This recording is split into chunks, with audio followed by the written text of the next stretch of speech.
I haven't read the article yet, but apparently there's a belief. Yeah, exactly. There's a belief. These minuscule And the ways, chair- which two ways left in the light bulb. Senate Finance. Welcome. It is Friday, May 8th. We are starting a half an hour behind schedule. We are, because we are on the floor, we are once again eating lunch in committee. So we are going back to 9:55. That is the education bill. We're going to stay on that.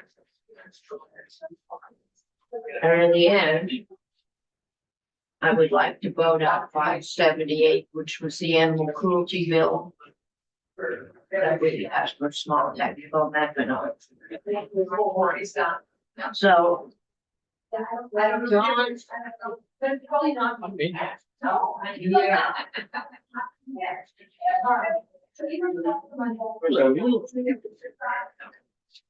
Cameron is not. Frank Ray, from Legislative Council. I don't exactly know what y'all are looking for, but I will try to help you find whatever it may be. I don't know that we do. Okay. Yesterday, we went through with the tax department several sections that Becca's here wanted change. Then we got into the property classifications. And I think that's where we still work. Okay. Do you want me to turn it over to Kirby then? Well, we went through some of those. What are your sections? I'm school construction, and then what I saw on the agenda was homestead exemption fees, income sensitivity, and I know that potentially Senator Chin may have a request there, but I don't want to disrupt whatever pace you guys work for thinking. So Heard a lot of language. There's a change to one of the reports that's coming back on the property tax exemption. So it just came up in multiple conversation points. And if you'd be willing to find time for it, I'd certainly appreciate it. We will find time. So we did school construction and we Yes. have taken Senator Hardy's amendment. I didn't hear what the committee's position was, but we did walk through. We did walk through. We did it, walk I through it. thought, but we haven't voted to amend. Correct. The Okay. way I looked at it thus far is like kind of cobbling together, examining individual pieces, and then presumably next week, putting together the package. Okay, That's I think we have agreed on that, but since we're not here, If the committee report out of Senate Education is split 3-3, they can't amend it, right? They can only move it out They would with just- just recommendation. And if we would fold into our amendment, all of the stuff that some people might want to have done in the education sections.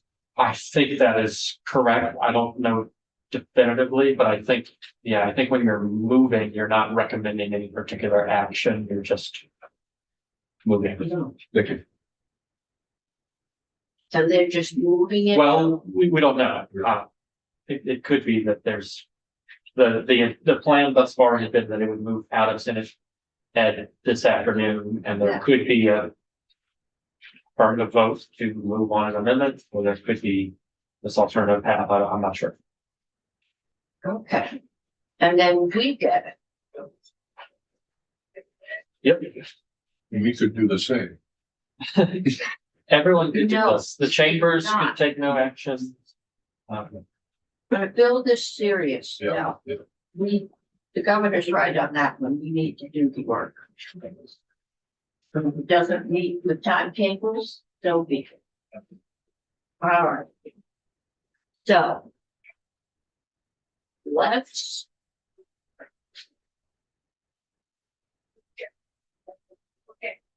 Where would anyone like to start working through? Can I ask John Yeah. a quick question?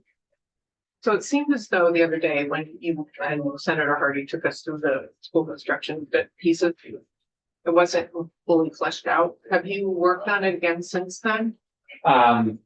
There's been a little bit, I don't have an updated draft on those pieces. Obviously Senator Hardy would be better able to describe like her full vision of what is intended. The pieces that we did go through are, I would say it's iterative, like I think most, if not all, of the concepts are there. And it reflects multiple revisions with her, so it wasn't just a first draft, but it was not a complete draft, that's true. Okay, so it's still not complete. It's still not complete, they're just having the time to. But then we will have to see that. Yes. Thing before we know we should. Yep. Yeah, we are. All right. Is there appetite for me to, Let me. I'm going through my section by section. And I'm looking for copies of separate parties. I don't know what she gave. Did you give us something? I know you gave me one. Oh, she doesn't. I think you didn't have enough copies, but Charlotte was out there.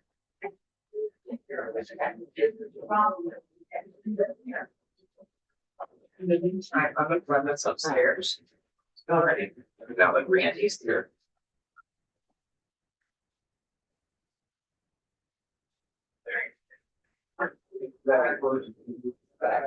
Fill the air and use John's time with the question. Yeah, why don't you Members go need to be here. through, what your amendment is? I've got the time one. Happy to.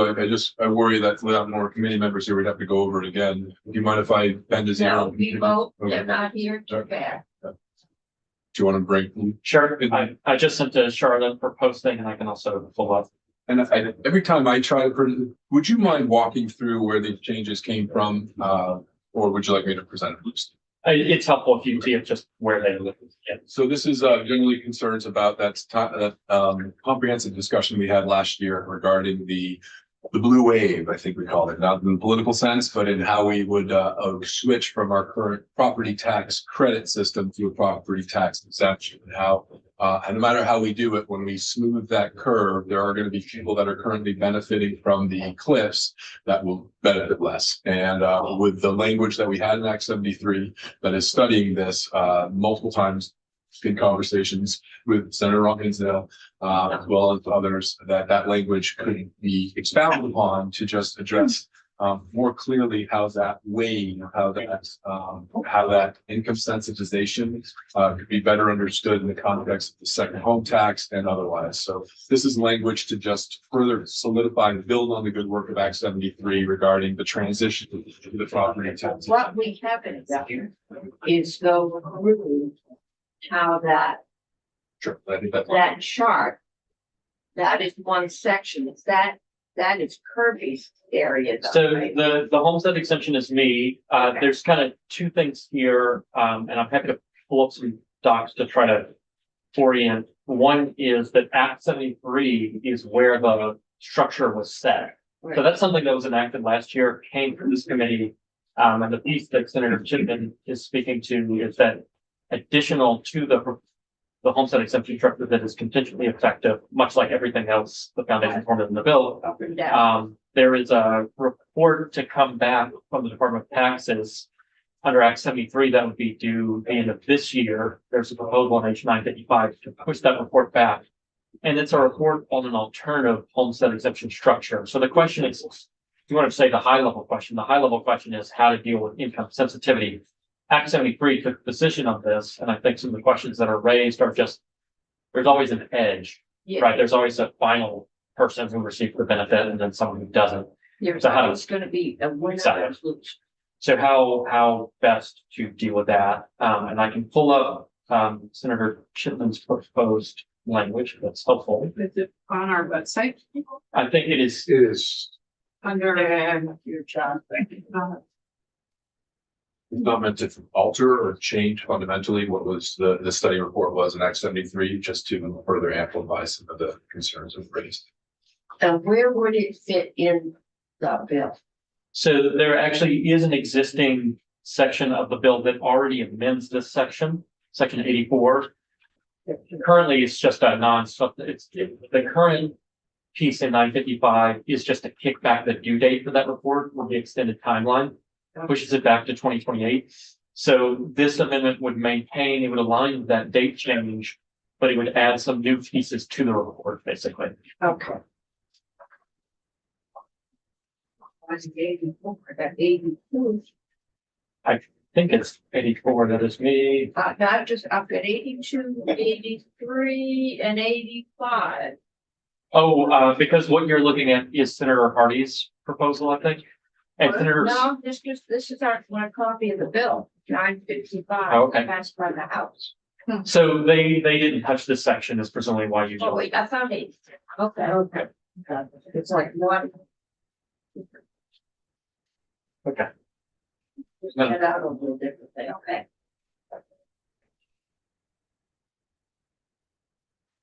So an homestead exemption structure that very much. Yep, so I can skip over the new language here just to talk about what it does in Act 73. So due date December 15th, 2026 in Act 73. You can see the intent language in A, General Assembly wants to transition the way income-based property tax relief is provided from the credit system towards this income-based homestead exemption that's set out in Act 73. But the task was for the Department of Taxes in consultation with JFO to submit a proposal to you guys, Ways and Means, designing a homestead exemption structure that minimizes the property tax impacts for homestead property owners under the new ed tax structure and benefit cliffs compared to those in the existing credit system. You'll recall that the brackets themselves quite significantly grew in number in Act 73 relative to the way the thresholds currently work, which was also an attempt to smooth the curve there. So the first piece that you see here is in alignment with the House, pushing back the due date to 2028 as tax had requested. But this would add as pieces to be additionally included with the proposal. Currently, the requirements are recommendations for an inflationary adjustment suited to income sensitivity and house site value measures. I believe what was in Act 73 is the same inflationary measure that we have been using elsewhere. And there's just a question, you may not use the same inflationary index in every part of law because they measure different things. So recommendations for an inflationary adjustment measure. In Act 73, requesting an analysis of the implications of moving to income sensitivity measures that provide benefits to households with household income of up to 175K a year. That was something you may recall at the end of last session. I think the Act 73 measures top out at 115, I want to say. And there's a question about what could you do if you went higher, essentially. Yeah. But one of the proposals here is in the same vein as this extension to 175, but it's trying to get at alternative scenarios that could be provided with different income ranges. So it's an analysis of the implications of extending the homestead exemption to a range of increasing household income levels without reducing the benefits of the income sensitivity measures for lower income households, which of course you can guess would mean if liability upward for that to happen. Updates to the homestead declaration to address the implementation of the proposed exemption and the new language that you see here. And I'm also going to have a section that you're going to recognize from a floor amendment, maybe a week or two ago. Updates to the homestead declaration to collect data on household incomes, just to explain why generally this is the suggestion here. When there have been efforts to expand or change the income sensitivity measures, part of the conversation that happens is we don't have the link of incomes with the house site values in order to make the determination. So this would try to gather that data. So tax gets the house. Right, when you. Yeah, when you file your homestead. But the house value rests, They're in separate. they're in separate departments, but all in the tax. And so I think part of it is that only folks claiming, I may not be the best position to describe this, but my understanding is that only folks claiming the benefits of income sensitivity are the ones providing this information, right? That you're collecting the information above those folks. I don't know. Well, Senator Chicken, what are you trying to? So this is beginning from a couple of amendments around the yield bill. I think it's raised a few times to try to collect more data on this point. I see Julia was just raising her hand. Yeah, I just wanted to provide a little bit of clarity just from the modeling and data perspective. Julia Richter, JFO. With respect to this piece under current law, there's no need to fill out the household income form if you're not going to qualify for a property tax credit. So some folks may still fill out their household income form if they're not going to qualify, just because they want to submit that information to the state. But the household income form says, if your household income is above a certain amount, you're not going to qualify. So in doing this, it would collect all of the household income data from everybody.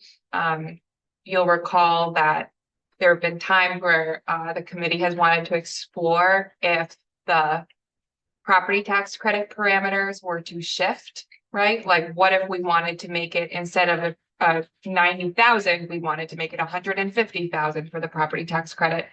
What would that look like? And we don't have the household income data, so then Jay can speak to this too. The tax department needs to do a lot of work to try to put together a data set that proxies for the household income. So basically, this would be collecting data so we could model expansion of the property Is there tax a credit. problem with confidentiality? Somehow,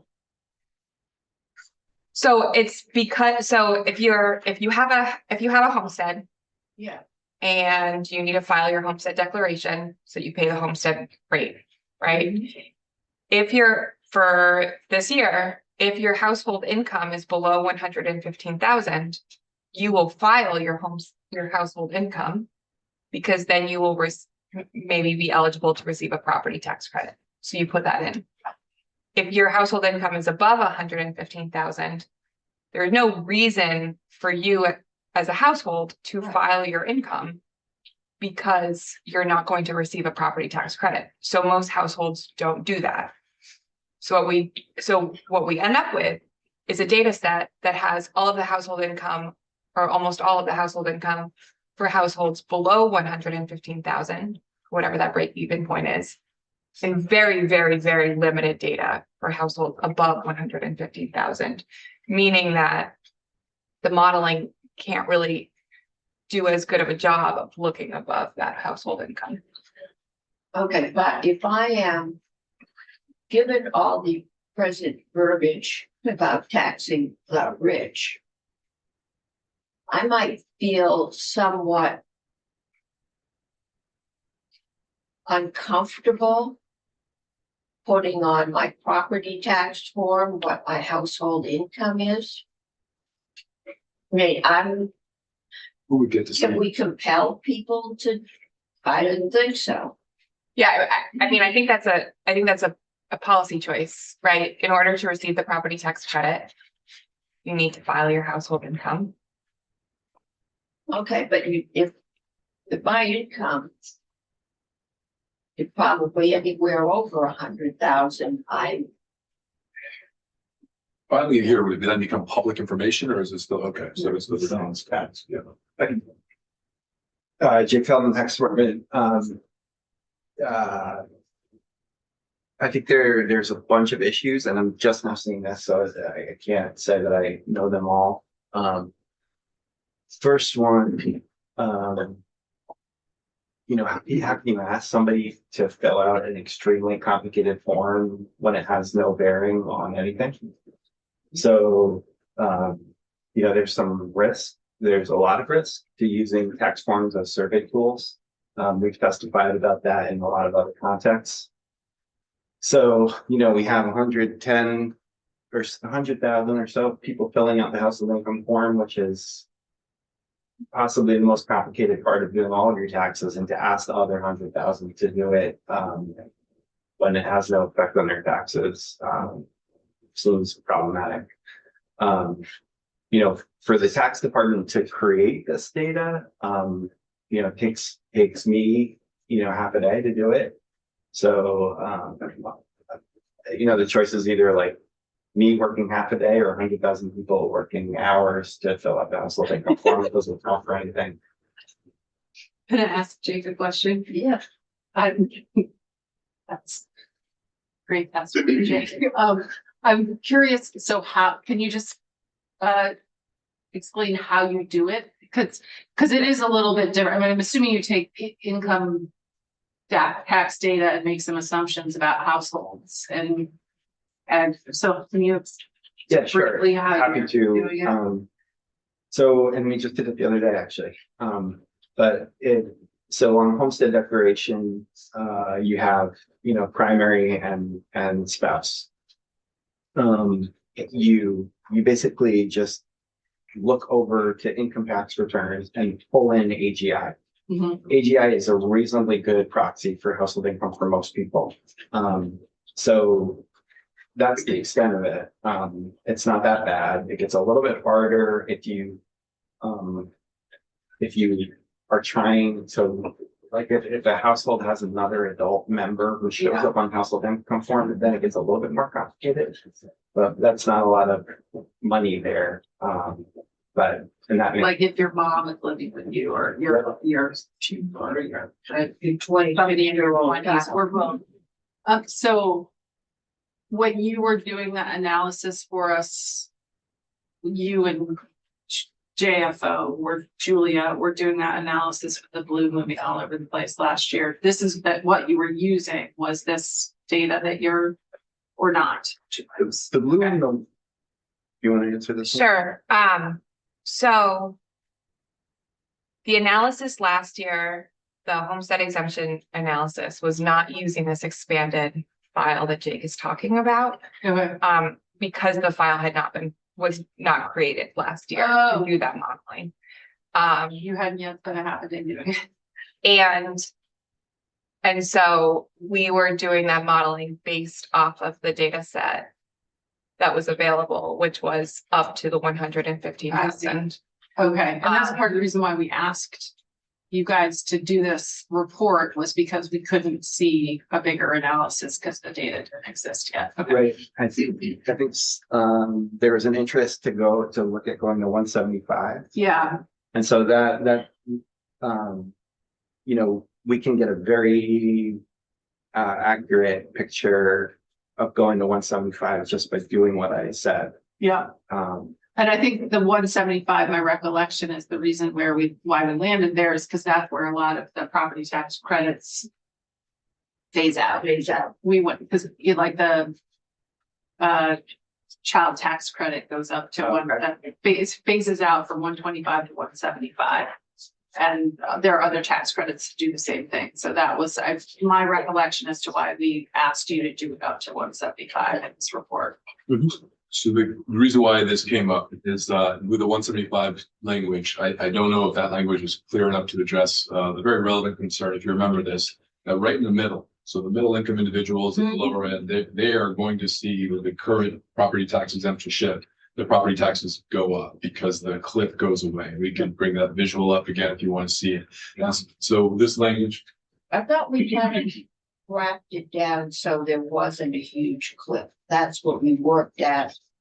there's still going to be this There group in the middle. will be a couple. That this language could allow for a greater expanded analysis of how to not necessarily have a lot of that middle income individuals see their property taxes go up when we shift them. But to see the I property think- tax. What the issue was for a lot of people wasn't their income. They're retired, their income is at 95 or 110. But the house they bought, or their income's at 80, but the house they bought for $40,000 is now worth $500,000. It's the house value that escalated so much that they were getting squeezed because their income, they wouldn't be able to buy that value house. There's more, look, bring up the visuals from before, but it's hard to describe. That's Okay. bad. My 2 cents, What? we will never solve this in as long as the income sensitivity program is within the education fund,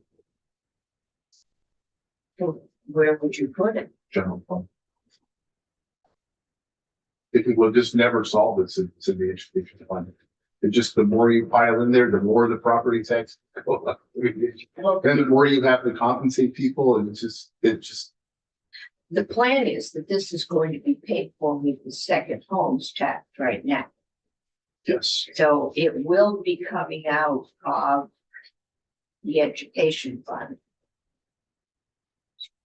putting new money in. But we're talking about a bigger program here. We're talking about expanding it to 150s and 175. Well, Well, is the issue This isn't that, in Act 73, the expansion. I know, The, yeah, well, the 115 is, but yeah. the 175 is, yeah. Yeah. because we've already had bills exempting everybody on social security and everybody under 50 and everybody over 60, and so we keep trying, we tried to find a way that people are paying according to their ability to pay, and your ability to pay is at some point a judgment level on how much you think it's fair for you to pay, opposed to everybody else. But it was for a while, a constant committee of conference between the House and the Senate about raising both the income and the house value. And is the reason you don't fill out the form if your income is over the level where you're gonna get a tax exemption. So because we don't know how many people are over that point, and we can't do an accurate calculation as to what the impact would be if we raise.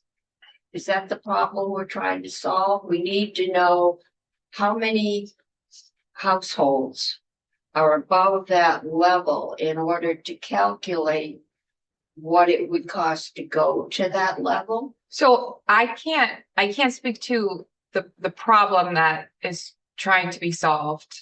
I would say that just sort of big picture, some of the policy considerations that I see from this are, if there is an interest in expanding the property tax credit or the homestead exemption in this language, expanding those parameters beyond what were set in Act 73, which is up to 115,000 of household income.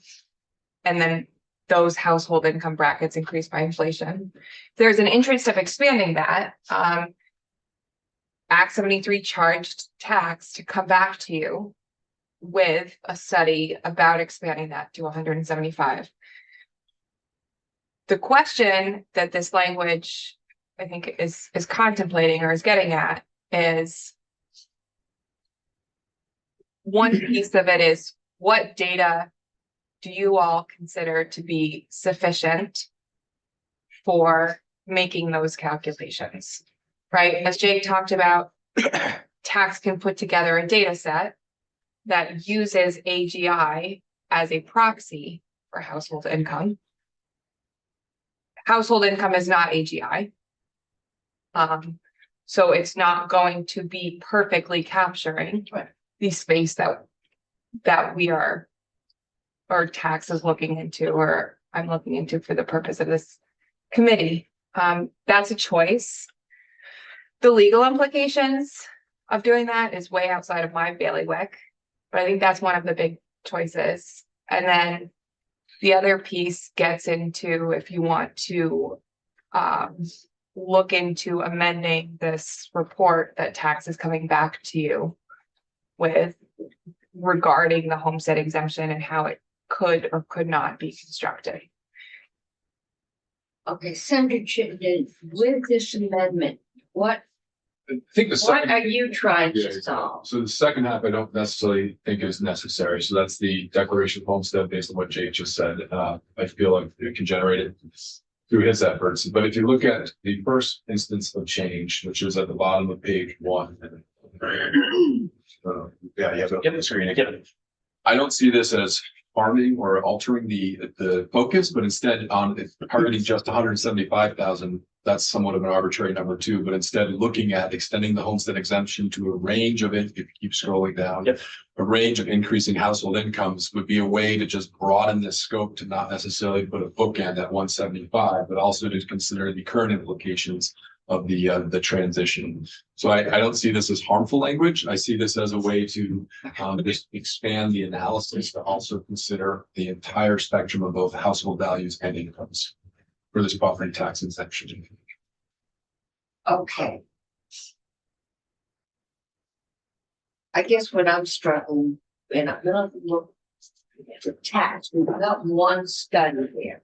You want to extend it out in to everybody? I mean, That's we've got so many things we're biting off right now. I don't want to ask tax to bite off more than they can chew. I mean, I think we've got a whole new system to put in place. I'm not sure how. I'm more concerned about the cliff Yeah. and the easing down, but I'm not sure how this. I would say the first instance addresses that. The rest, I take the concern about asking for more data to be collected. So dropping those, I just worry that the 175 is somewhat arbitrary. Okay, so I'll send it matters. Yeah, the new bookend's 175, or you're extending it all the way out. Just to consider the entire spectrum of both house values and incomes.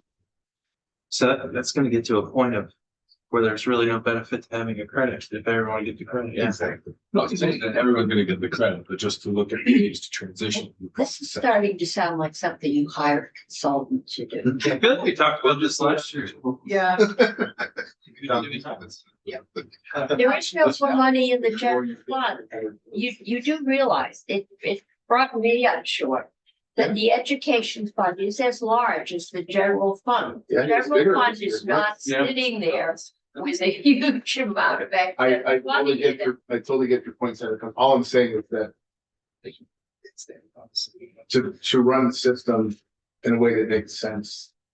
And it doesn't drive up everybody's tax rates, create this situation where some people, a lot of people that receive the credit would actually be better off in the system. Right, well, we're fixing that. We are putting the second home tax in, and this credit will I'm just, be used, it will be bought down with second home money. I'm It's just not- saying it'll work better if that money is paid out of the general, Okay, because then it doesn't drive up everybody's rates. whatever fund. Yeah. Same people are paying it, same people are getting it, wherever it goes. But we won't know until we get all the adjusted and list values, how much that money, additional money will be. We won't know until we get there and are able to now, with the money we've got, figure out who, and the housing market could crash overnight, has before, more than once. And it's probably only the shortage that's keeping it up now.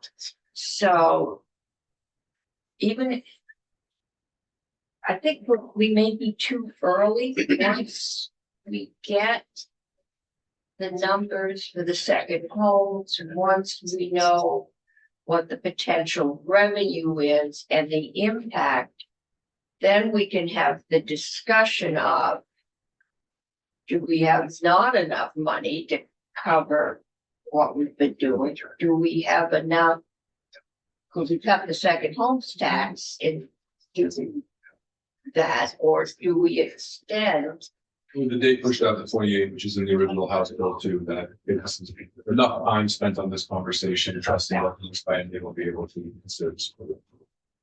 Thanks for the thought. All right. But I just knew where I wanted John to walk us through, but I think it's Kirby. You want me to jump out of the chair? Slowly stand from it? Yeah, and I think Kirby, we might. There was a lot of discussion yesterday, or we had Senator Ron Hinsdale come in, which caused some discussion.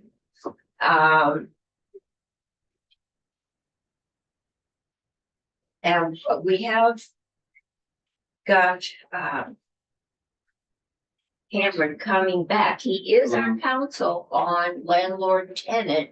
Yeah, and Cameron and I talked about this, so he should be in soon. He and I both plan to be around for your questions. We have some Okay, overlapping knowledge, so I can try to answer your questions. okay, he is scheduled at 3:15. We've got Hillary Carter Ames coming in at 3 to do animal cruelty. And then because we asked her, it was a technical amendment yesterday, we asked her to do so, just some rewording, so I'd like to take like 3 minutes and vote that out. And then, but maybe you can walk us through the Sure. definitions again. I have some things I've looked into from the conversation Okay, yesterday, that and would then be helpful. and I know that Cameron has some things to tell you too. So Kirby Keaton Legislative Council, 2 questions came up, where, you know, there was needs for some knowledge about things that I'm going to do. One has to do with condos and parcels. If Yeah. you want to talk about that at all. I can also, We- let you know what I've learned about lodging establishments and Okay. how that could interact with short-term rentals. Okay, Either one of those things. okay, I think, And we can Yeah, also would talk be about the landlord helpful. tenant Yeah. stuff too. That's fine. Okay, so where do you want to start? well, let's start with lodging establishments. That's probably will be Okay. the easiest one to Sure. get answers to. So what I've been in discussion with tax department a little bit on this and with the Department of Health.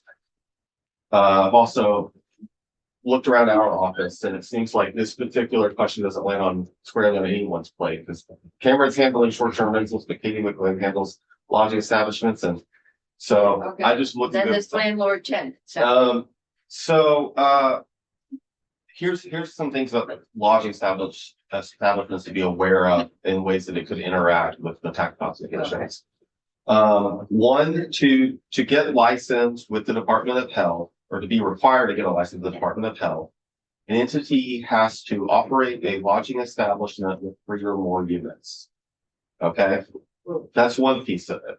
Another piece is that the definition of lodging establishment, though, specifically excludes short-term rentals. Okay. Yeah. There's also, just as a bit of a footnote that could come into this, the emphasis when it comes to licensing is about the operator, not the owner of it. okay, yeah, So it's an operator operating units, accommodation for the public. so in a motel, that's fairly. Frequently, I think franchises, and there is somebody that's in charge of that. Motels, hotels. So putting all of those pieces together, I think your main question was, at what point, at least my understanding was, at what point does a building that has multiple short-term rentals, maybe under this with the same operator, does it become a lodging establishment? I think this was the suggestion that it be assumed that any 5-unit Yeah. What I would say is I would not assume that. okay, My reading of it is that because lodging establishment excludes short-term rentals, there are inspection requirements for short-term rentals in that same chapter, but it's not the same as being licensed. Okay. okay, yeah, Maybe if you have 3 or more units in a building, you could look into getting licensed. And you would not be treated as a short-term rental anymore. But the law does not have a bright line of as soon as you hit 3 units, you're automatically having to register or be licensed. And I would also focus on or point out something that the general counsel at Department of Health pointed out, which is that the whole system for them is about public health and safety and a focus on that. And it's not about the kind of regulation that we're talking about in the classification context, which is true. But I think that's the big takeaway is based on the way that our licensing works now, just because a building has multiple short-term rentals does not mean it's going to be a life of the lodging establishment. That's not No, I like, think um, because we left out. When we did the enhanced rooms and meals tax for short-term rentals mhm. last year. We left out those registered as a lodging establishment. Because that would have made us by far the highest priced hotel motel. Our taxes would have been the They highest. pay the rooms tax. Yeah. People go there, pay a rooms tax. Rooms and meals if they serve Right. meals, but so. If we done a surcharge on them, they would have been the highest price in the Woodland. And we didn't think that was where we Can wanted. I ask a question? That door is just. It's What happened? Do I need to bring WD-40? I think it's the actual wood, I think maybe it's Wood is They pretty. did it the other day, but they couldn't see the. Oh, it drives me We've nuts, had but, trouble with that door for years. it seems to have gotten worse, though. Antiques. You had suggested yesterday when we were talking about Mhm. this, that if our intent is to not patch up lodging establishments in this, Mhm. that we might want to just say that explicitly, that lodging those licensed as lodging establishments would be under the, what is it, non-homestead, non-residential. And I did put together some language for that already, like in preparation of them in the, Okay, yeah. adding it to your list of them. It's on my list of things you asked me to do yesterday. Yeah. Okay, we did ask you to do that? Okay, Yeah. I wasn't sure, I thought it was, we weren't sure yet, but okay, that's good. And so, yeah, the main purpose of that would be to make sure that you don't have any of these lodging establishments having a quirky situation that falls between the cracks and ends up getting taxed as a. Right, the second one, right? there should be no change to them unless. But I don't, based on what I've seen so far this morning, would not anticipate that. That a lot of short-term rentals are going to fall out of, out of the second home rate because of that. Right. I don't think that a lot of them are going and getting licensed based on what I've seen. This all started because the tax department suggested just to make it easier on them and on landlords when we start out, that since right now, it's 5 or more units, right? Most of them are apartment buildings. Think about it. And that, and we could say at least initially, if you've got 5 units, we're gonna, just check non-residential, non-homestead. We got ourselves into the weeds. We know we have mixed use. And it's commercial on the first floor, the landlord, and we got ourselves into, well, what if one of those 5 units is a short-term rental? Mhm. And then, but sometimes, having been through this with Act 60, you probably weren't here when you got a rebate, but if next year that rebate wasn't owed to you, you had to send them back the money, and people spent the money and then didn't have the money to pay their taxes. And we finally decided it was easier to swallow the amount that people might have gotten a rebate more than they owed than go through all the harassment of trying to be absolutely I dotting, T crossing correct. Because it was costing us more money and definitely a lot of goodwill.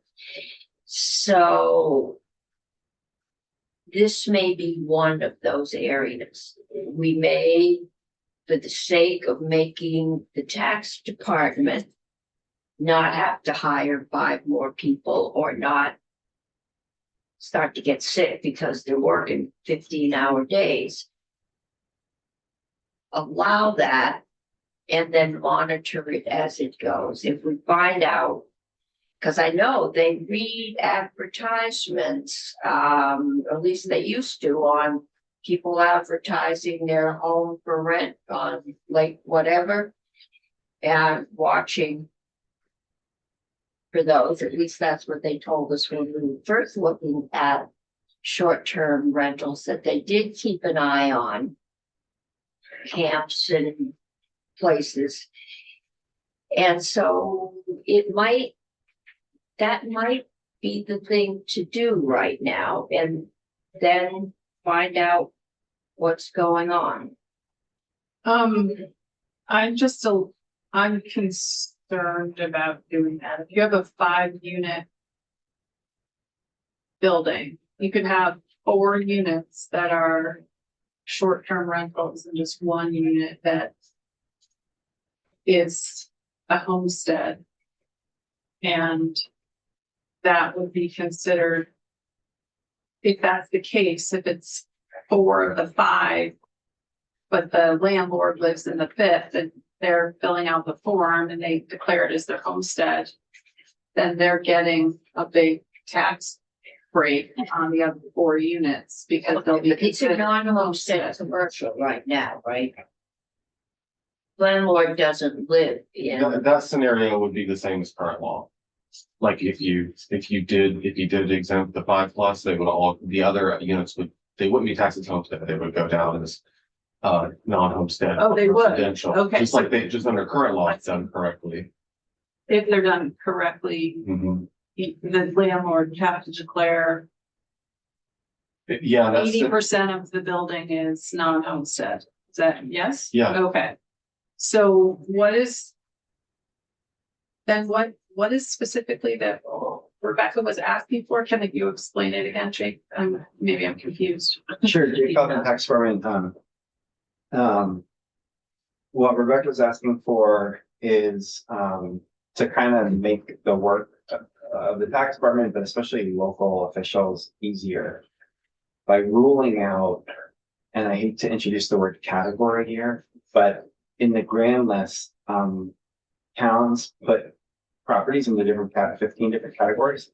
One of them is called commercial apartment, and it's 5 units or more. Okay. And what we were asking for is to have that, anything with 5 units or more kind of taken off the table as non-homestead residential. At least at first, in the beginning of the new classification, because we know that there's only 1,600 apartments in the state that are short-term rentals, and some small fraction of those are in these bigger apartment buildings. So it's like you're really a needle in a haystack situation. So taking them off the table at first, to reduce the workload. Okay, so if they're, I'm sorry, I think I'm still not getting it, because what I was understanding was that this could be a 5-unit building. They could have all 3 of the things in them. They could have a long-term rental, a short-term rental, and a homeowner residential. And if that were the case in a 5-unit building and they had a mix of all 3 of those, how would it be classified under what you're asking for? The building and the land would be classified as non-homestead, non-residential. Non-homestead, non-residential, That's what. which is what a regular apartment building would be considered, right? Yeah. With long-term rentals, like an apartment building with long-term rentals. Mhm. So in the case of a building with 5 units in it, maybe 1 is owner occupied, and like I was describing before, 2 are short-term rentals and 2 are long-term rentals. It would just get the commercial rate or the non-homestead, Yeah, it's a terrible. non-residential. It is, can we change that? Can we just call it commercial? That I was- mean, why is it not commercial? What was the argument against calling it commercial? Anyway, Maybe some people are offended by calling an apartment a commercial. Or, yeah, I And think, industrial and other things would also be in that category, and vacant. the most accurate would be call it other or something like that. Developed land. Industrial's commercial, isn't it? It's very advanced around us, but, okay. I think what we're doing is we're looking at what is the codes are in your local lister's office and how your local lister, because at this point, she doesn't care if you're renting it short-term or long-term. It's a commercial building. We know, I mean, we've got people who rent out maybe 2 rooms, units on the 3rd floor in their house. But this is local. If you start playing with the rules and you start putting short-term rentals in there, your local lister is going to know pretty quickly. These are small towns. Maybe Burlington, the neighbors won't tattle. But if that use changes, these are pretty small groups. That local lister is going to catch on that What if, somebody's playing with it. what about putting it, doing what the tax department is suggesting for the first 5 years? or That's what something, I was thinking. and then making it so it changes so that you kind of get time to. The classification system is Vermont is not set up to do it. It's gonna be very hard. In the first 5-10 years after it starts, there's gonna be a massive amount of change. Shifting around, yeah. So closing loopholes, maybe creating more exemptions for certain things that people want to exempt and redefining. So, right, so leave it off at first, but then address it later on. You can find out. It's not a big part of the base. Just putting in language in there that it says that we'll address it and later on Sounds as good. a, as Or a at least, compromise. yes, until state certain. Because there's gotta be a reason why the House didn't want to do it. It's that they just. This is, yeah, I don't know where people are on this, but just to be very clear about what Jake is asking. Okay. Is that to automate, if a building has 5 or more units, Right. that it automatically is taken out of non-homestead residential, no matter how it's used. And if that doesn't take it out of homestead, so if there's a homestead part, like Senator Harden did, but that's a whole other thing. Yeah. Okay, But it's always just going to treat, we're gonna pretend that it's always apartments. And so if you have 9 short-term rentals in a building, it will be treated as apartments instead. So publicly, I think that would be seen as you have exempted buildings that have a lot of short-term rentals, and that was a policy decision to do that. And the department's argument is based off of administration would be easier if those large buildings did not have to file anything with them, and it could just be done automatically. So not for policy reasons that they asked them. But that is the question is, do you want those larger buildings to be essentially exempt from the higher rates?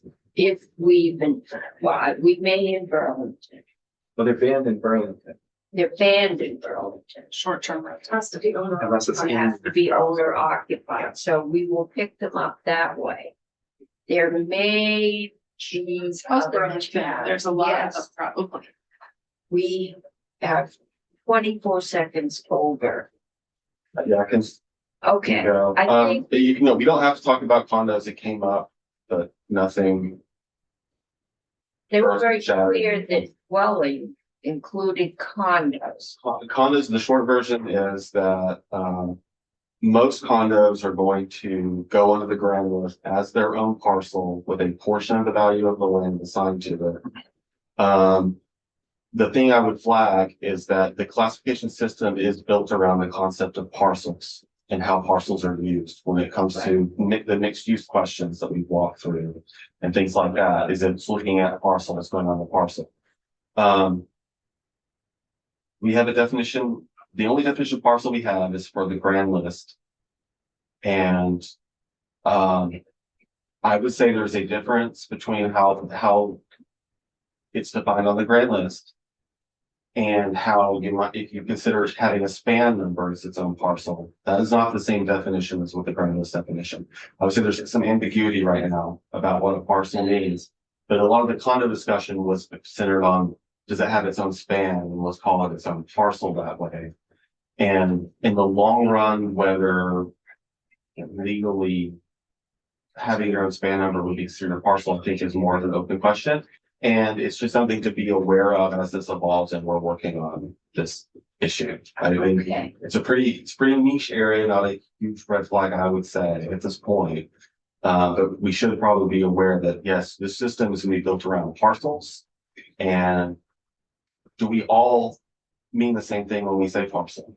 Because if we start talking about span numbers being parcel, that might not be what everyone thinks of. But if Okay. Span numbers are used by the listers. a span number is what a parcel is assigned to Yeah. be an individual parcel, but in this case, a condo having its own span, it would mean that the square footage of land on the ground Yeah, would actually, in this case, have multiple span numbers. It would be each condo would have its own, and the underlying land would have its own span, but that span would be considered an inactive parcel. It's the way it's treated. Which, like, so we can apply the system that we have to treating spans like their own parcel. I would just flag that there might be some ambiguity about what does We need to parcel have- mean. a lister come in and walk us through this. I don't, I just I don't don't want think to it- make it's a complicated system. I don't want us to make it worse. it's, my concern is worse than the page and making sure we're all talking about the same thing. I think that we all have a pretty good understanding of how things currently work, so I don't know that you need testimony about how do things work. But it is something to keep in mind with like when we talk about parcels, do we need span number? And if so, maybe the bill language should indicate that. Currently, the definition of parcel for the grand list, I don't know if I have it in front of me, but more or less it is a parcel of land and all of the improvements on that parcel of land. Yeah. That doesn't really match when we start saying a condo is, because you're not talking about land at all. No. Talk about dwelling on. And sometimes. Yeah, it's like three dwellings on. Okay. Sometimes they go up. So, yeah, do you understand? Like, it's not a major Yeah. problem, but it could become. Well, I think as we go through this, because we have a system that was set up for the current system, where there's homestead, not homestead, commercial. And we're adjusting. And I don't think any of us know. There's a system within your town hall and within property valuation that works in its own language. And we want to make sure that we know what we're doing. I'm inclined to, especially Burlington says you have to be owner occupied, which is the place where you have, it's one of the towns that has a large number of short-term rentals. And probably big enough buildings, so you could have 6 units. It's even in big Victorian houses, if you're just doing rooms, you'd be a rooming house, I think, because you have to have kitchen and separate sanitation. So, okay, we're gonna let Kirby take a breath and we're gonna go back to animal cruelty. And see Musical chair. if we can get this simple bill out. I actually thought we had voted. that. Hillary brought us an amendment. I did indeed. Okay. For the record, Hillary Cheddar Ames off the legislative council. As requested by the committee yesterday, I prepared an amendment which in several places removes any reference to what the director of animal welfare setting the security in rules and replacing it with a report back on December 1st of this year to all the relevant component committees. And the interim security bill currently sets, instead of lasting until rules have been approved, it would last until legislation establishes. Okay, that was the concern, that who has the authority to set fees has become somewhat, again, very protective of our ability, because it has been kind of reaching over the line. So rather than say, you can set in rule what the fees are, you do the study and bring it back to us and tell us what this would cost. We probably aren't going to be able to set fees high enough to cover the cost, but we can at least know what the whole, we should know what the actual cost is and know where we're coming up short. There was a question yesterday about where else we delegate rulemaking authority like this. I can't say we did a comprehensive sweep, but the one instance we came up with was the Department of Forests and Parks setting camping fees by rule. Very, very bad place to go. Just providing information. I am in no way advocating for anything else. It's one of the ones that- Where else would it happen? Noted, I will not provide this information in future to this. So we will say it is rare and we caught them too. So that is the amendment. I would love a motion. I would move favorably H 578, that with amendment draft number 1.1 dated 5/7/2026 and 245 and beyond. That's a motion to amend. Feel like when it's the committee report, you can do one We in can one, do it as amended. but I could be wrong. All right, Favorably. What I got on my paper. that's what you got in the paper. You All bet. right. That's what we're doing. Very cool. amendment. Senator Chittenden moved that we approve H 578 as amended. Move it favorably with amendment. With amendment, which we just went over. Is there any further discussion? Any further amendments? If not, all those in favor say aye. Aye. Opposed say no. We all voted for it. You can check it off. I call that 7-0. We aren't all voting for it. Do a roll call. Okay, thank you. Absolutely. Who do you want to report this? You want me, Report it. you want me to take this one since Yeah. Monica just here? Okay, Thanks. so we can go here. Instead, we can't do that. I'm not gonna give you a break today. I'm gonna try and get us out. Up here before 6 o'clock. And there will be a reasonable chance of that. So Cameron, tomorrow, it looks like it's gonna be a long week next week. I thought we were going to get extra time. But if we're going to be on the floor until 2 o'clock, we are not going to get extra time. And maybe by Wednesday we'll be ready in the end bill, but I don't know. Okay, so Cameron, yesterday. I'm not even sure what Senator Rompkins was asking for. But the issue came up that if you rented for 30 days, you came under landlord tenant law, and that was the definition of long-term rental. Some of us saw that as putting a gaping hole in the long, short-term rental that we're looking at. and trying to make sure that, I guess we're talking about landlord tenant law, and this is for tax purposes. And making sure that we are allowed to do that, and then making sure that what we're doing is clear.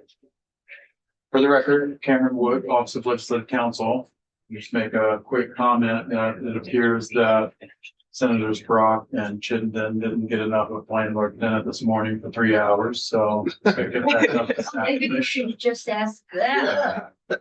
You guys keep 772? Oh. No. We don't want to. Here's what I will mention as regarding the landlord tenant piece here. I'm not aware of the details of the bill that you were reviewing yesterday. I'm not aware of the details of the language, specifically, so I won't necessarily speak to that, but I do think it's probably a good idea to maybe divorce the thoughts or the concepts of what you're dealing with in the tax world having some sort of implication or driving of the application of landlord tenant statutes. The landlord tenant chapter, the residential rental agreement chapter in Title 9, there is no time frame that when you pass some sort of day threshold, you become a tenant by default. The landlord-tenant relationship is created by the intent of the two parties. And there is no obligation that you have to rent a unit for a specific amount of time in order to establish a landlord-tenant relationship. You can have a landlord-tenant relationship for rental occupancy that's on a week-to-week basis. And the landlord-tenant chapter even contemplates that because it discusses rental agreements that are on a week-to-week basis and how much notice you have to provide if you terminate a rental agreement that's based on a weekly basis. So the agreement doesn't have to be writing, it can be oral. You can have an oral residential rental agreement. And so the courts are going to look at what are the intended parties. Did you intend to enter into an agreement whereby the individual have exclusive use of a given space? And there's no time requirement on what that is. I think the longer that you live somewhere, the more argument that you could make and the more evidence there's going to be to point to there being a landlord-tenant type relationship. But the only thing that I've seen, and Senator Chip, I see you want to jump in, I'm just going to, the last 2 points.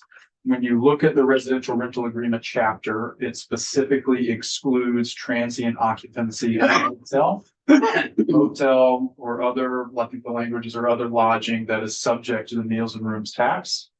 And then when you go to that definition of hotel, that includes short-term rentals. So that's how you know you're not talking about landlord tenant, is if you're talking about a hotel or you're talking about a short-term rental. Those are specifically excluded from the landlord tenant chapter. And then the last thing I was going to comment is when you look at the meals and rooms chapter section, that talks about if you're in a hotel, and Kirby, forgive me if I get some of this wrong, feel free to jump in because we're talking about tax now, not landlord tenant. When you look at the meals and rooms chapter and you look at the definitions, it says that if you've been in the hotel for longer than 30 days, you become a permanent, I think it's a permanent occupant or something, I'd have to pull up the exact language. Some do rent out like to a business person that's going to some kind of a training course. Good. And you can do a longer term rental and then the other arrangements with that. But that definition, that piece in the meals and rooms, again, it's not, that doesn't automatically, by you staying longer than 30 days and it impacting meals and rooms taxes, Okay. that by itself doesn't automatically create a landlord tenant relationship. Okay. Thunderchin. So page 100 of page 955, if you want to see the language in question, but I want to crystallize what I think is the concern. If you look at that tax definition for long-term rental, it adds an additional threshold that a dwelling unit. So on top of the 30 days, on top of the bona fide landlord tenant, it also says a dwelling unit with combined rental periods in the current calendar year for a total of at least 6 calendar months, which need not be consecutive. I believe what the concern is, and I'd love to hear you reflect on it, is as much as landlord tenant policy is separate and the status of the tenant separate, there will be landlords seeking out this tax benefit to qualify as a long-term rental, which would very likely impact the landlord's preference for terms, for conditions and contracts that abide by this definition. So that's, I think, where Senator Rob Hinsdale is saying this definition will drive landlord behavior, altering landlord tenant constructs. And I think that is. And I don't want to say accurate, I'm not trying to, pass a value statement on what you're saying. I think that is a rational argument on a way to think about it. Everything that you do as tax policy influences behavior, right? And so, if you're setting it up to say that, you have to rent it out for 6 months at a time, and it doesn't have to be consecutive, and a landlord decides, okay, I'll do 6 1-month term rentals, to meet that 6 months, that's possible. And does that alter a landlord who may otherwise rent it out over a year or rent it out for 6 months?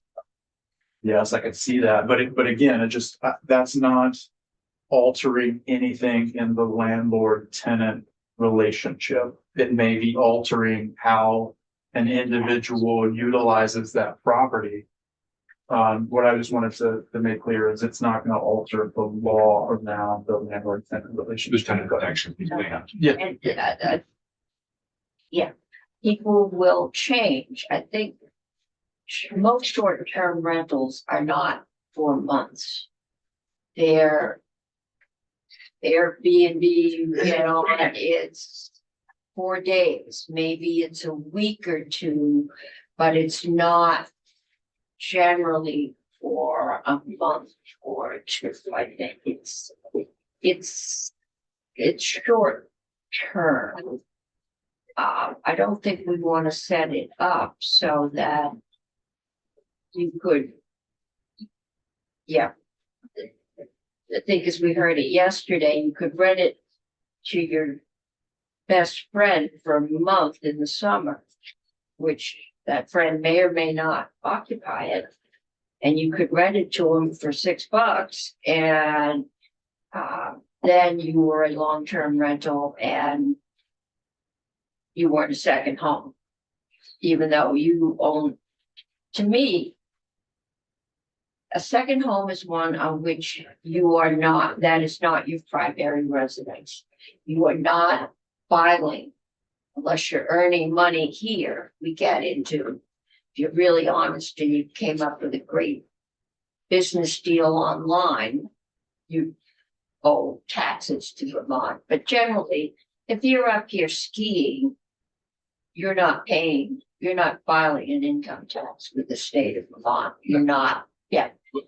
But the landlords that currently offer, I'm sorry, but they currently offer a 30-day term for a new tenant. They are more likely within, I would say, if I was a landlord, to offer only 6-month contracts just to ensure I get the tax benefit. So I do think this that's. But that's a long-term rent. That's 6 months. I know, but they will be less likely to offer the 1-month terms.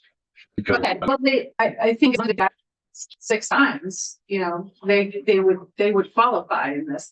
And I think that in some ways, this is a policy choice of trying to get more stable, long-term housing that is not short-term rentals, that is not, renting for just a month in a summer. This is trying to get more housing in Vermont too, in some ways, and not allowing people to skirt the tax system in order to, And have short-term rentals. only some of the short-term rentals would qualify as long-term housing. A room on the 3rd floor, suite with a storm fridge and a microwave would be a perfectly adequate short-term rental on there for the weekend. It wouldn't be a long-term rental. Right, it wouldn't make the It definition. wouldn't, but when we first started this and I got all the emails from people, the ones that told me I bought a house, I bought 3 houses and I rent them out short-term rental and don't be taxing me. I emailed back and I said, so you have a facility that could be a long-term rental. Why don't you rent it out long-term? Every one of them said it takes too long and it's too expensive to get rid of a bad tenant. Yeah. A good short-term tenant is out of there in 2 days. And that is part of the balance we've got to strike if we want those single family homes or apartments back in the long term. And I don't know that we can accomplish that with tax policy alone. I don't think we can. No, Cost benefit. No, they're gonna do the cost benefit, but I think that this is trying to make sure that if you're going to get the tax benefit of the non-homestead, non-residential. Thank you, that you are actually that you're not a short-term rental. But we will, right now, we need to get a rational, doable, understandable policy in place. There will be some people that change their behavior because of the tax policy. If we raise taxes, some people will move out and other people might move in. Or maybe more people move out. When those behaviors become apparent, we are, having been through Act 60, which nobody in this room, and I wasn't on this committee when they did it, but Just we a couple of made, people in the whole legislature. that's right. Back 60. But for years afterwards, we made adjustments. Yeah, my first year we did Act 60 and my second we did civil unions.